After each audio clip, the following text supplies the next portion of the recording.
이 보물선 가지고 뭔가 한탕 좀 노려보는 사람들이 목포 신안으로 몰려들었다는 겁니다. 이걸 알고 있는 일당들이 자수를 하면서 2019년이면 지금으로부터 6년 전입니다. 신안선 발굴 작업이 다 끝난 다음이에요. 세간의 유명한 드라마가 있습니다. 파인, 그 제목부터가 좀 심상치가 않고 이게 무슨 소리야? 처음 들어보시죠? 파인. 아까 우리 PD는 그게 영어의 find에서 나온 말이라고 해서 그것도 그럴듯하네. 바닷속의 유물을 find하고 있잖아요. 또 제가 그냥 넘어갈 수 없잖아요. 그래서 사전을 찾아봤습니다. 이게 기댄다는 뜻의 파자인데 사실은 많이 안 쓰이는 한자예요. 파 그리고 사람인자 파인이라고 해놓고 국어사전을 보면은 촌사람을 낮추어 부르는 말 이 정도 뜻인데 여기까지만 가면 뭐 국어사전 그냥 찾아보면 되는 거잖아요. 그러면 제가 저 품을 파는 보람이 없으니까 조금 더 파봤습니다. 도대체 왜 파인을 촌사람을 낮추어 부르는 말이라고 하는 거지? 그래서 이걸 더 파봤더니 중국에서 파가 지명이에요. 파 지방에 사는 사람을 중국 사람들이 다 대놓고 저 촌놈이라고 한 것 같아요. 파 지방 사람, 파인. 이 파가 어딘가 또 찾아봤더니 참 그 탐구에는 끝이 없습니다. 어디냐면 저기 스촨성, 우리 그냥 익숙하게는 사천성, 충칭 이 일대가 파 지방이 되네요. 그래서 거기가 옛날부터 중국에서도 좀 오지로 이렇게 인식이 되거든요. 그 지역 사람들을 아마 시골 사람, 촌 사람, 그래서 팥지방 사람, 파인 이렇게 된 걸로 보입니다. 파촉할 때 맞아요. 파촉 거기가 총나라가 있던 곳이에요. 유비의 총나라. 파촉이라고 하죠. 맞습니다. 파촉당. 그 파예요. 역시 집단지성입니다. 여러 사람이 만나서 이렇게 그 의견을 모아보니까 탁 풀리는데요. 사실은 유비가 좀 시골 사람으로 계속 나오지 않나요? 그 삼국지 보면 실제로 거기가 중국에서 파인이었던 거죠. 자, 어쨌거나 이렇게 어려운 제목을 가진 그런데 내용은 아주 쉬운 이 드라마를 보면서 고려시대 유물이 이 드라마의 소재가 됐네? 이런 생각이 든 거예요.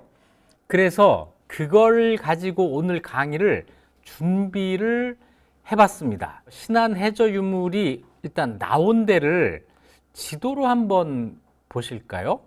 여기입니다. 요 정도라고 하는 여기에서 유물이 발견된 건데요. 전라남도 신안군에 지금은 천섬이라고 해가지고 섬을 다 다리로 연결을 해놨어요. 그래서 자동차 타고 신안군 안에 있는 섬을 다 돌 수가 있고 거기 저 해저유물 나온 거기에다가 비석을 세워놨는데 거기까지 차 타고 들어갈 수 있어요. 자, 지금부터 발굴 경위부터 이야기를 하려고 합니다. 이게 드라마 시작이 될 텐데요. 유물의 발견부터가 정말 재밌는 얘기예요. 금고 같은 데 넘쳐나는 문어가 쫙 감고 있는 막 이런 보물선이 정말 나타났다면 이거 얼마나 환상적이에요. 이런 일이 1976년에 실제로 있었다는 거예요. 이게 발굴이 어떻게 된 거냐면 배가 가라앉았어요. 배가 가라앉았으니까 배에 실려있던 물건도 다 같이 가라앉았는데 이게 다 포장이 돼가지고 나무 상자에 다 들어가 있었습니다. 그러니까 물 위로 뜨지는 않아요. 도자기도 무겁고 동전도 무겁고 다 무거우니까. 그리고 거기가 뻘이에요. 뻘이라서 사람이 손대지 않으면 바깥으로 안 나올 텐데 아마 포장이 뜯어졌거나 어떤 이유인가로 해서 거기서 이렇게 풀어진 것들이 이렇게 어쩌다 한 개씩 나오는 경우가 있었던 것 같아요. 왜 같다고 하느냐면 아무도 신고하지 않고 그냥 이건 나 주순 거야 이렇게 한 거예요. 그래서 이게 확인되지를 않고 소문만 무성하게 도는 겁니다. 여기 중국 배가 옛날에 가라앉았어, 이런 소문이 그 일대에서 이제 입에서 입으로 전해지고 이렇게 되어 있었던 건데, 그러다가 1975년 8월 달에 어부 한 사람이 청자 6점을 인양을 합니다. 이것이 최초의 발견이라고 보기는 어려워요. 왜냐하면 그 이전에 발견해서 소문 안 내고 그냥 이렇게 처리한 사람들이 있을지도 모르니까. 그런데 이 어부의 최시성을 가진 분인데, 이 어부가 6점을 발견했다고 하는 사실이 이렇게 드러난 것은 그 다음 이야기 때문입니다. 확인되지는 않는데 이것도 역시 소문으로 전해오는 이야기입니다. 기록이 다 조금씩 달라서 어떤 게 확실한 건지를 지금 확인을 못 하겠어요. 이거는 저 같은 역사학자보다는 저널리스트들이, 신문 기자들이 좀 정리를 해줘야 될 일인 것 같은데요. 직접 인터뷰도 하고. 그 중에 한 이야기가 이런 겁니다. 그 어부의 동생이 국민학교 선생님이었는데 형네 집에 갔다가 그냥 집에서 대수롭지 않게 굴러다니는 이 청자를 보고 이게 예산 물건이 아닌데 라고 알아보고 신고를 했다라는 겁니다. 그 바람에 형이 그 발견한 6점이 세상에 드러나게 된 거예요. 문화재위원회에서, 자, 이제 우리 문화재청, 지금은 국가유산청이라고 이름이 바뀌었는데, 문화재를 관리하는 국가기관이 있겠죠. 여기에 이제 학자들이 참여하는 문화재위원회라는 게 있는데, 전문가들이 참여해서 이걸 보니까 이거 원나라 때 청자네, 이 사실을 알게 된 겁니다. 웬만큼 이 전공한 사람들은 물건을 딱 보면 이거 언제 거야, 이 정도는 다 아니까는요. 원나라 때 청자네. 원나라는 언제예요? 1250년부터 1380년까지 있었던 나라니까 1976년이면 그때부터 거의 600년 전이 되잖아요. 600년 전 청자네? 고려 청자하고 시기가 비슷한 거잖아요. 이거 감 나가는 거야, 이랬다는 거예요. 그런데 이게 확인되지 않는 이야기인데, 제가 동아일보 그 당시 신문을 찾아봤더니 맨 처음에 이 신문이 아주 대수롭지 않게 보도를 해요.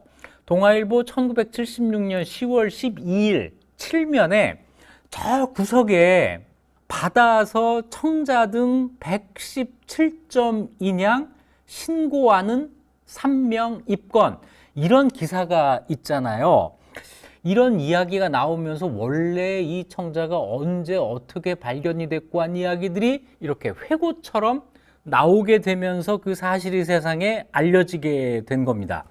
그 다음날 동아일보 기사에 따르면 그때 출토된 그 원나라 청자가 국제 시세 10만 달러의 감정가를 받았다는 거예요.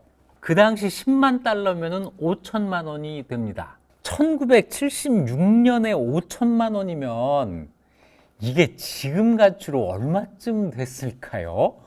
이렇게 호가한다는 소문이 돈 거예요. 그러면서 이거를 신고한 국민학교 그 선생님한테 100만 원의 보상금을 주었다라는 이야기가 동아일보에 나옵니다. 신문 기사라고 해서 꼭 믿으라는 법은 없으니까 이것도 확인을 해봐야 되는 이야기인데, 어쨌거나 분명한 사실은 그 지역에 여기 보물선 빠졌어라는 소문이 사실로 확인이 됐고, 그러면서 이 보물선 가지고 뭔가 한탕 좀 노려보는 사람들이 목포, 신안으로 몰려들었다는 겁니다. 이게 그 파인의 그 분위기예요. 서울에서, 부산에서 또 그 지방 사람들이 막 거기로 몰려들고 있잖아요. 이 신안 유물이 유명해진 것은 도굴 때문이에요. 1976년 8월 달에 이분들은 이제 이름 다 밝혀도 되죠. 옛날 신문에 다 나왔으니까. 조장호, 정삼순 등 8명으로 구성된 발굴단이 발굴단 그러니까 뭔가 좀 공인된 이런 것 같지만 그거 아니고 도굴단이에요.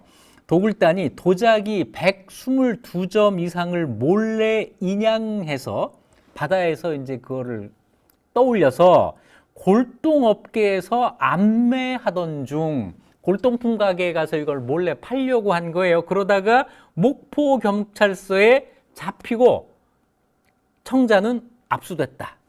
오히려 발굴 기관보다 도굴범들이 먼저 이걸 시작을 한 거예요. 그래서 이 도굴범들을 잡은 다음에 문화재위원회에서 급히 해저 유물을 정식으로 조사해서 발굴하기로 결정을 합니다. 이래서 이제 발굴이 시작되는데, 발굴을 정식 시작하면서 누구를 앞세워서 현장에 갔겠어요? 맞습니다. 그 검거된 도굴범을 앞세워서 현장에 가요. 어디야? 1976년 11월 12일 날 유물 79점을 인양하는 데 성공합니다. 진짜 있구나. 그래서 이때부터 1984년까지 8년 동안 10일차에 걸친 발굴을 진행을 합니다. 그래서 우리가 지금 갖게 된 그 어마어마한 보물을 확보를 하게 된 거예요. 그런데 이 발굴 아주 특별한 의미가 있습니다. 우리가 지금까지 바닷속 발굴을 처음 해본 거예요. 이 땅속에 매장되어 있는 유물은 발굴해 봤지만 이걸 이제 고고학이라고 하는 거잖아요. 흙을 이렇게 모종삽으로 떠내가면서 이제 유물을 발굴하고, 그런데 이걸 바닷속에서 하는 게 과연 쉬웠을까요? 그때까지 우리가 수중고고학의 경험이 한 번도 없었는데 신안 해저 유물을 발굴하느라고 이 기술을 우리가 개발하게 됩니다. 처음에는 해군의 도움을 받아요. 해군이 동원되어서 이 발굴을 하는데, 이거 한번 생각해 보세요. 그냥 바닷속에 들어가서 여기 뭐 있네? 이거 건져 올리자. 건져 올리는 거. 이거는 발굴이 아닙니다. 이거는 유물을 파괴하는 거예요. 그럼 뭘 해야 되죠? 거기에다가 구획을 지어 가지고 우리가 드러낸 그 유물 하나가 원래 자리가 어딘지를 잃어버리면 안 돼요. 그 자리를 전부 확인을 해 가면서 유물을 드러내야 됩니다. 그래야 나중에 그림을 그릴 수 있어요. 배가 이런 모양으로 있었고 배의 어느 부분에서 뭐가 나왔고 이런 게 전부 기록이 돼야 되는 겁니다. 막 떠내는 게 아니에요. 그런데 물속에 들어가서 그런 작업을 하기가 쉬웠겠어요? 게다가 바다가 늘 평온한가요? 아니죠. 날씨 나쁘면 못 들어가고 여러 가지 이유로 아무튼 제약을 받아가면서 들어가서 막 떠내는 게 아니라 그림 그려가면서 이러는 게 수중 발굴입니다. 수중 고고학 그 기술이 우리가 굉장히 지금 앞서 있는데 이 발굴이 그 계기가 된 거예요. 그래서 우리가 갖고 있는 유물도 중요하지만 이걸 통해서 우리의 수중고고학이 발전했다고 하는 이것도 굉장히 큰 소득입니다. 자, 이래서 8년 동안 11차례에 걸쳐서 건져 올렸는데 유물이 22,000여 점이 나오는데요. 22,000여 점의 유물이 거의 두 가지로 채워져요. 두 가지입니다. 첫째는 도자기예요. 도자기가 2만여 점이 나오는데 기록마다 조금씩 숫자가 달라서 뭘 기준으로 해야 될지 모르겠습니다. 문화재청 기록을 일단 인용을 했는데요. 2661점이 나옵니다. 하나만 가지고도 우리가 부자가 될 수 있는 유물인데 이게 2만 점이 넘게 나온 거예요. 어마어마하죠? 청자가 12,000여 점, 백자가 5,000점, 그리고 도자기 말고 또 한 가지는 뭐냐면 동전입니다. 동전이, 요만한 동전이 28톤이 나왔어요. 동전이 800만 개, 도자기가 2만 개. 이게 나온 겁니다. 그리고 배도 나왔어요. 이 유물을 싣고 있던 배도 거기에 가라앉았던 것을 지금 복원을 할 수 있을 정도로 완벽하게 배가 남아 있는데, 배 크기가 30m가 넘고 폭이 11m가 넘고 200톤급 대형 선박이라고 지금 보고 있는데, 이 정도 배라면 아마 사람이 100명 정도는 탔을 것이다. 선원이 100명 정도 탔을 텐데 이 사람들은 이제 참 안타깝게도 이 배와 함께 물속에 가라앉아서 세상을 다 떠나게 됐겠죠. 유골은 나온 게 없습니다. 유골이니까 썩지는 않았을 텐데 쓸려갔을 가능성이 큽니다. 자, 이제 이것과 관련해서 또 한 가지 좀 많이 나오는 이야기가 도굴 이야기예요. 맨 처음에 발굴의 시작도 도굴범 때문에 시작이 된 거죠. 동아일보 1976년 10월 13일, 그러니까 도굴범을 잡은 다음 날 신문입니다. 잡은 날은 잡았다는 짤막한 기사가 있었고, 그 다음 날 동아일보에서 600년 만에 부상한 수십억 대의 보물이라고 하는 제목으로 기사 하나를 씁니다.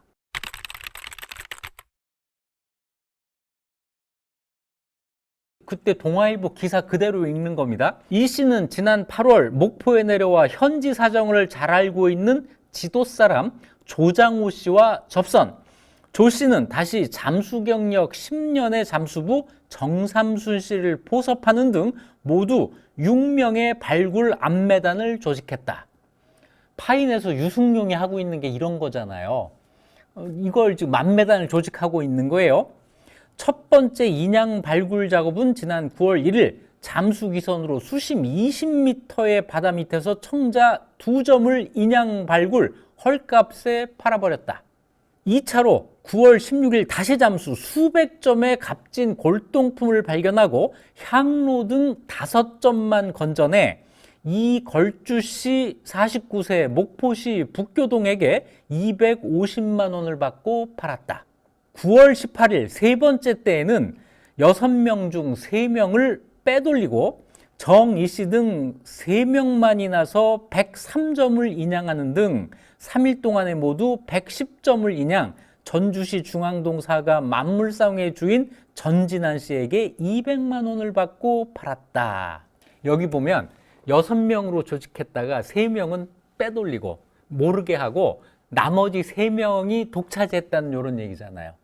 이게 그 파인 같은 그런 분위기 아니에요? 거기 계속 여차하면은 이렇게 속이고 빼돌리려고 하는 이런 분위기잖아요. 아마 이 신문 기사가 그렇게 극화된 게 아닌가. 그래서 이 신문 읽으면서 아, 파인이 이런 거구나 이런 생각이 더 들었는데요. 아마 이거 제 오늘 강의를 듣고 파인을 다시 보시면 좀 더 새롭게 보이는 데가 있을 겁니다.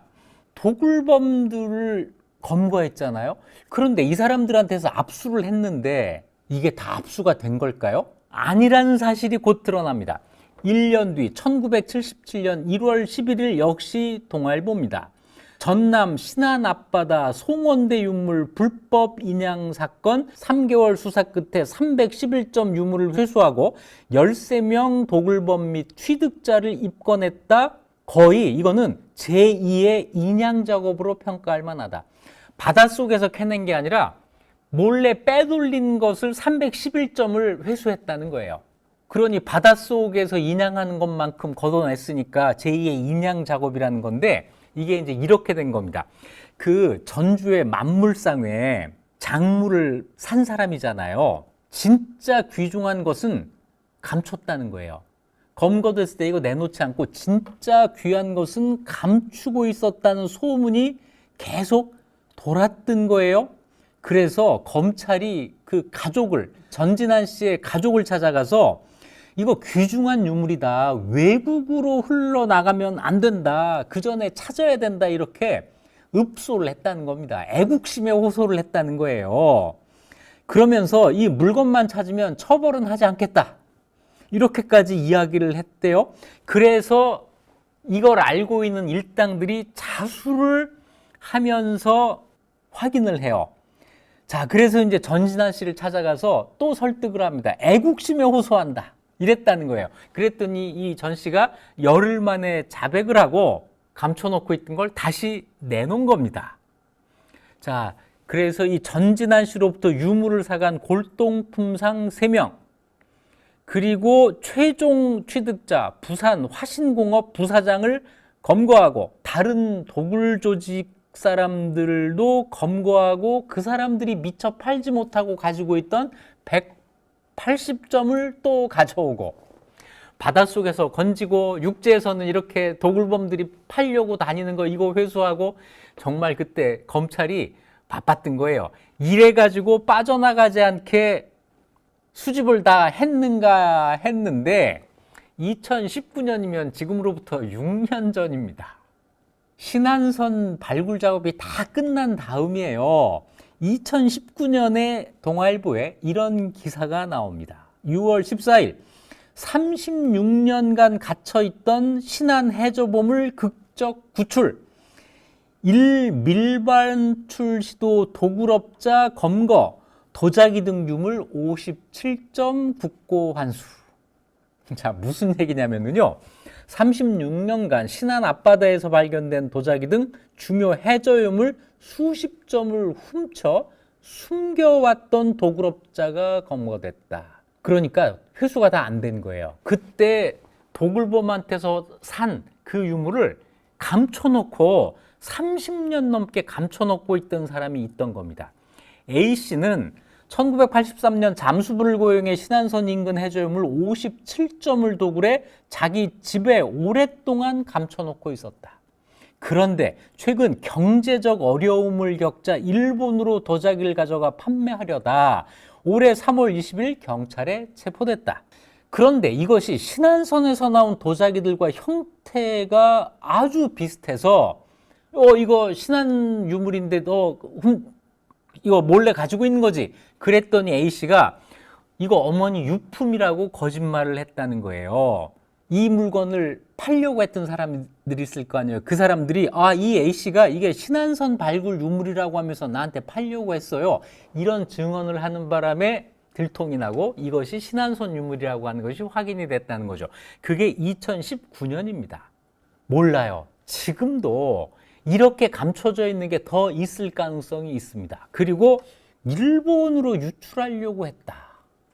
이거 정말 이러면 안 되는 거예요. 그런데 만일 성공한 사람이 있으면 어떻게 하죠? 그래서 일본에 가 있을 가능성도 아주 없지 않다. 또 이런 생각을 하게 됩니다. 왜 자꾸 동아일보를 인용하냐고요? 제가 동아일보 옛날 그 PDF 파일을 유료로 구독하고 있기 때문에 꼭 동아일보를 지금 인용을 하게 됩니다. 자, 뭐 아주 그 사소한 궁금증을 제가 이렇게 풀어드렸습니다. 신안선에서 나온 유물 유적 이야기를 해볼까요? 동전과 도자기, 이 두 가지인데요. 도자기는 전부 청자와 청백자, 주로 청자예요. 우리 조선시대에 우리가 보는 백자 중에서도 파란색 물감으로 그림을 그려놓은 청화백자는 여기에서 발견된 게 없습니다. 이게 중요해요. 청화백자는 대체로 중국에서 1330년부터 만들어진다고 알려져 있는데 이 배는 1323년에 중국을 출발한 배입니다. 이 연도를 알 수 있다는 게 굉장히 중요한데요. 신안선의 이 연도, 이걸 어떻게 해서 알게 됐냐면 또 다른 유물 때문에 그렇습니다. 거기 물표가 있어요. 화물표. 그러니까 이 물건이 누구에게 가는 것이다. 중국에서 물건을 사서 일본으로 가는 배였거든요. 일본에 누구에게 가는 것이다 라고 하는 것을 나무 쪽에다가 글씨를 써놨습니다. 나무에 먹으로 글씨를 쓰게 되면은 이게 지워지질 않아요. 물속에서 지워지지 않습니다. 그래서 글씨를 확인할 수 있는데 그 글씨 가운데 지치 3년이라고 하는 그 연도 표시를 한 대목이 있어요. 지치는 원나라 인종의 연호입니다. 무종, 인종할 때 그 인종 지치 3년은 서기연도로 1323년이에요. 그래서 이 배가 빨라도 1323년에 출발한 거다. 어디를 출발했을까? 역시 그 물표에 경원이라고 하는 지명이 있습니다. 경원, 이 경원이 어디냐면 현재 지명으로 영파하고 지금 이름으로는 닝보라고 하는 데예요. 우리 최부의 표류기 이야기할 때 최부가 제주도에서 표류해서 도착한 데가 영파라고 했잖아요. 그 영파, 닝보, 그것이 이때는 경원이었던 거죠. 이 경원을 출발해서 어디로 가느냐? 후쿠오카로 가고 있었습니다. 하카다, 후쿠오카의 옛날 지명인데 경원에서 하카다까지, 지금 지명으로 하면 닝보에서 후쿠오카로 가는 배였어요. 중국에서 물건을 사다가 거기에다가 배달을 하려고 한 거죠. 자, 배달을 하려면 주소가 있어야 되니까 그걸 또 이제 써놨는데 그 물표가 일본을 향하고 있었고, 일본에 절도 있고 신사도 있고, 자, 이게 이제 어딘지 지금 조사가 되는 거예요. 여기서 나온 도자기들은 사용한 흔적이 있는 도자기들이 아닙니다. 무슨 얘기냐면 새 걸 사서 이걸 포장을 해서, 그러니까 같은 그 모양끼리는 이렇게 포개서 이렇게 포장을 한 다음에 나무 상자에 넣어서 여기에다가 물표를 붙여 놓은 겁니다. 그래서 이게 안 깨진 거예요. 아, 그 시대 포장 방법 대단하다고. 중국에서 이거 말고 이제 그 아주 각 잡고, 이것도 아마 그러지 않았을까 싶으네요. 이 도자기 접시를 많이 포개서 장거리로 운송할 때 그때 어떻게 하냐면요, 접시하고 접시 사이에 그 콩 같은 거 있죠, 그거를 넣습니다. 그러면 얘가 거기서 뿌리가 나오잖아요. 그러면서 접시와 접시 사이에 스티로폼 같은 완충제가 돼요, 점점. 그러면서 이제 이 그릇끼리 서로 덜그럭거리지 않고 안전하게 이렇게 장거리 이동을 하게 된다는 거죠. 그렇죠. 16세기, 17세기 전반, 그러니까 명나라가 망하고 청나라가 들어서기 전에, 그러니까 명나라 말기에 명나라에서 유럽으로 이 도자기를 수출하는 게 1년에 몇백만 점 정도 됐다는 거예요. 100만 단위의 도자기가 유럽으로 수출이 됩니다. 그러니까 포장 기술이 발달할 수밖에 없죠. 이때 이 신안선 포장도 마찬가지입니다. 그래서 이것이 깨지지 않고 이렇게 많이 남아있게 되는 거죠. 그 상자에 보호를 받고 있었으니까요. 그래서 이렇게 아주 차곡차곡 쟁여 넣었기 때문에 2만 점 이상이 그 배에 실릴 수가 있었던 거죠. 우리 도자기 얘기 언제 한번 해야 되는데요.